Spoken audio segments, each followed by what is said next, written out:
Today was the day we finally surprised our kids with guinea pigs. Matagal nang gusto ng mga anak ko magkaroon ng guinea pigs. As in, ilang beses na nila kaming kinukulit before, pero lagi talaga kaming tumatanggi. Rin kasi namin alam paano mag-alaga ng guinea pigs. Halos every day, they kept asking us if bibili na ba kami ng guinea pigs. So nag-research muna kami kung paano ba talaga mag-alaga nun. Hanggang sa recently, nag-start na kami magtingin online ng hindi nila alam. Kaso ang hirap pala humanap, yung ibang stores na nakausap namin, wala raw available. So akala ko talaga matatagalan pa bago kami makahanap. Then yesterday, may nakita kaming seller and sobrang cute ng mga guinea pigs nila. Medyo may kamahalan din pala tong mga to, pero sobrang worth it naman kasi ang cute nila talaga. So hindi nila alam na nakabili na kami because we really wanted to surprise them. Nauna na naming nabili yung paglalagyan nila.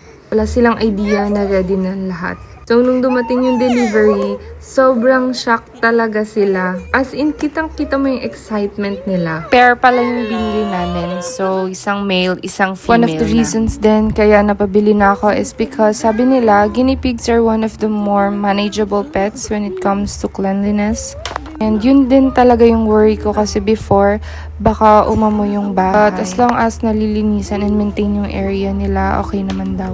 And gusto rin talaga ng mga anak ko, yung pet na pwede nilang i-cuddle, yung laging binubuhat. Meron naman silang dog and sobrang baby na talaga nila yun everyday. So this time, gusto naman nila ng another pet na maliit. Yung white and gray pala yung male and medyo mailap pa siya ngayon pero sabi naman mabilis lang daw sila mating. Tapos yung brown naman yung female and siya yung medyo sweet agad. Sanay na siya agad buhat-buhatin and hindi siya masyadong pumipiglas. Since paggabi na rin sila dumating and galing pa sa biyahe, hinayaan na muna namin silang mag-rest for a bit para hindi sila ma-stress agad. Then after few hours, saka namin sila inoferan ng vegetables. Pero ayaw talaga nila kumain at first.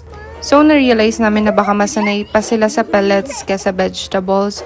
Kaya iniwan na lang muna namin yun dun sa cage nila with water and para maka-adjust na rin muna sila. Then, gumawa muna kami ng DIY hideout nila since wala pa kami nabiling beddings para may safe space sila na pwede nilang taguan and pagpahingahan habang nag-a-adjust pa sila. See you on our next mini vlogs with our guinea pigs.